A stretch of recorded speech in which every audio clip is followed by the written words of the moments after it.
Hello बच्चों। तो आज हम लोग क्वेश्चन नंबर 8 सॉल्व करने वाले हैं। क्या है हमारे पास, देखिए।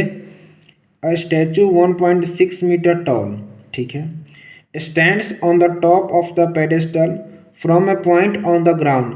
The angle of elevation of the top of the statue is 60 degree and from the same point the angle of elevation of the top of the pedestal is 45 degree.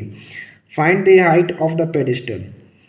देखिए, इस type का क्वेश्चन सॉल्व करने के लिए आपको diagram बनाना पड़ेगा। बिना diagram के आप इसको आसानी से सॉल्व नहीं कर सकते हैं। क्या हमारे पास, देखिए, स्टैचू इज 1.6 मीटर टॉल। कोई स्टैचू है जिसका लंबाई कितना है, 1.6 मीटर। पहले हम लोग क्या करते हैं, डायग्राम बनाते हैं, फिर मैं आपको समझाऊंगा। क्या है मेरे पास, and then from the point angle ground top of the statue 60 metre, find the height of pedestal. पहले मान लेते हैं कि कोई एक पेडेस्टल है। पेडेस्टल मतलब होता है कि कोई, मतलब कोई बिल्डिंग या छोटा सा कोई हाइट जैसा जिसके ऊपर कोई स्टैचू या मूर्ति रखते हैं। जिसका हाइट कितना है, देखिए, एक पेडेस्टल है मेरे पास, ठीक है, मान लेते हैं। जिसका ग्राउंड से दूरी कितना है, जिसका ग्राउंड से दूरी है, जैसे मान लेते हैं ये कोई बी पॉइंट है, ये ए है और ये सी पॉइंट है। इसके ऊपर कोई एक स्टैचू रखा हुआ है, ठीक है, डी पॉइंट है, जिसका लंबाई कितना है, 1.5 मीटर, ठीक है। और यहाँ से सी का ये जो एंगल है ना, ये है हमारे पास 45 डिग्री। और ये यहाँ से इस पॉइंट से टॉप ऑफ द स्टैचू ये कितना है, 60 डिग्री। और हमें क्या करना है, BC का हाइट निकालना है, यानी BC का वैल्यू निकालना है, ठीक है। मैं आपको क्वेश्चन समझाता हूँ क्या है। क्वेश्चन में हमारे पास दे रखा है एक पेडेस्टल है। BC क्या है, पेडेस्टल है। पेडेस्टल में यानी एक ऐसा, मतलब हाइट या लंबाई जिसके ऊपर कोई स्टैचू या मूर्ति रखा जाता हो, ठीक है। और CD क्या है, एक कोई स्टैचू है जिसका लंबा, सॉरी, 1.6 मीटर, 1.5 नहीं, 1.6 मीटर, ठीक है। एक मूर्ति है, स्टैचू है, जिसका लंबाई कितना है, 1.6 मीटर है। और यहाँ से किसी नीचे ग्राउंड से पॉइंट C का जो है, स्टैचू का जो बॉटम है और पेडेस्टल का जो टॉप है, वो कितना एंगल का एंगल बना रहा है, 45 डिग्री का। और टॉप ऑफ द स्टैचू जो है ग्राउंड से 60 डिग्री का एंगल बना रहा है। चलिए इस क्वेश्चन को सॉल्व करते हैं। हमारे पास क्या क्या वैल्यू है देखते हैं। पहले में हम ट्रायंगल ABC की बात करते हैं। इन ट्रायंगल ABC, देखिए मेरे पास क्या है, परपेंडिकुलर और बेस। हम, और परपेंडिकुलर भी नहीं है हमारे पास, ना बेस है। तो हम क्या करते हैं, tan थीटा का यूज करते हैं, ताकि जिससे हमें AB कुछ पता नहीं चल सके। tan थीटा का फॉर्मूला क्या होता है, tan थीटा का होता है परपेंडिकुलर अपॉन बेस, ठीक ना।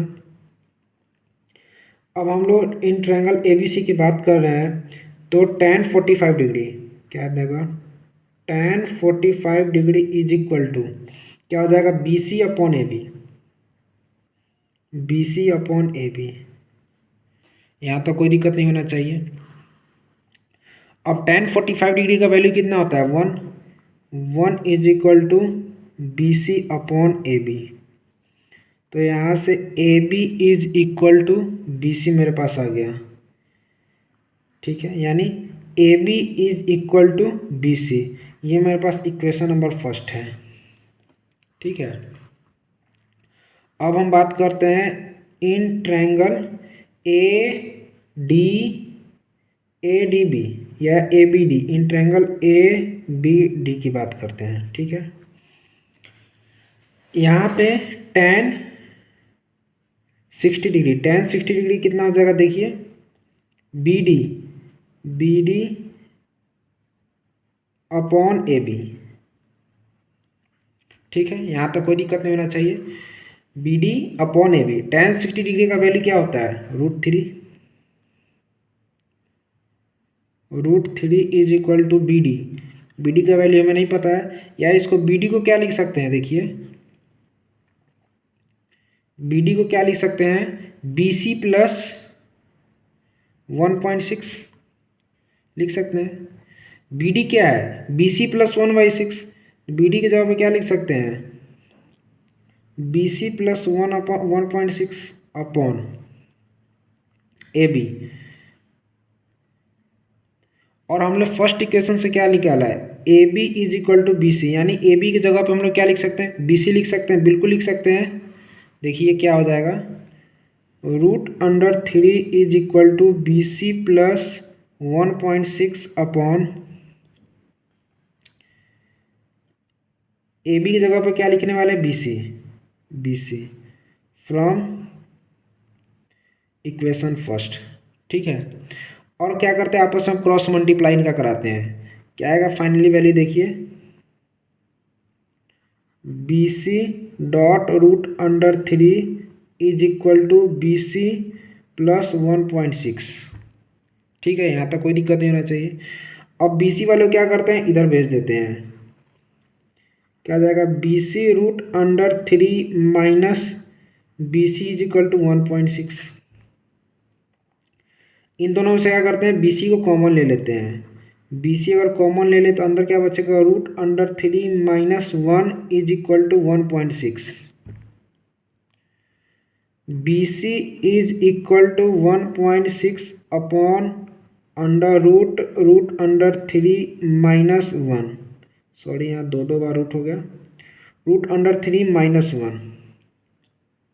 ठीक है, यहाँ तक कोई दिक्कत नहीं रहना चाहिए। अब देखिए नीचे डिनोमिनेटर में क्या है, रूट है। डिनोमिनेटर में अगर रूट होता है तो हम लोग क्या करते हैं, रेशनलाइज करने के लिए क्या करते हैं, सेम नंबर्स ऊपर नीचे मल्टीप्लाई करते हैं, यानी √3 प्लस 1, और क्या करते हैं, माइनस हो तो इसका साइन चेंज कर देते हैं अपॉन √3 प्लस 1।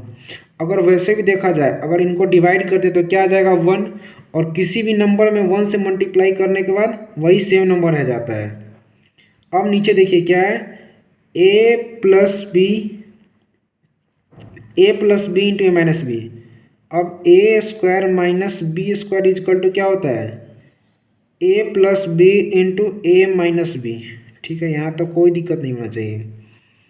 तो वही है नीचे ए माइनस बी इंटू ए प्लस बी, ऊपर क्या आ जाएगा, देखिए ऊपर आ जाएगा 1/6 का मल्टीप्लाई करेंगे किसके साथ, √3 प्लस 1 अपॉन √3 का होल स्क्वायर माइनस 1 का होल स्क्वायर। ये क्या है मेरे पास, बी सी। ठीक है, क्या वैल्यू आएगा, देखिए 1/6 इंटू √3 प्लस 1 अपॉन √3 का स्क्वायर यानी 3, और 3 माइनस 1 क्या आ जाएगा, 2। इससे इसको काटेंगे क्या आ जाएगा, 0.8। फाइनली मेरे पास आंसर क्या आ जाएगा, 0.8 इंटू √3 प्लस 1 मीटर। ये क्या है मेरे पास, रिक्वायर्ड हाइट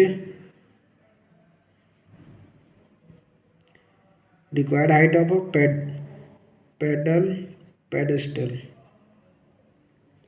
ठीक है, उम्मीद करता हूँ कि क्वेश्चन आपको समझ में आ गया होगा। मिलते हैं आपसे अगले क्वेश्चन में, तब तक के लिए धन्यवाद।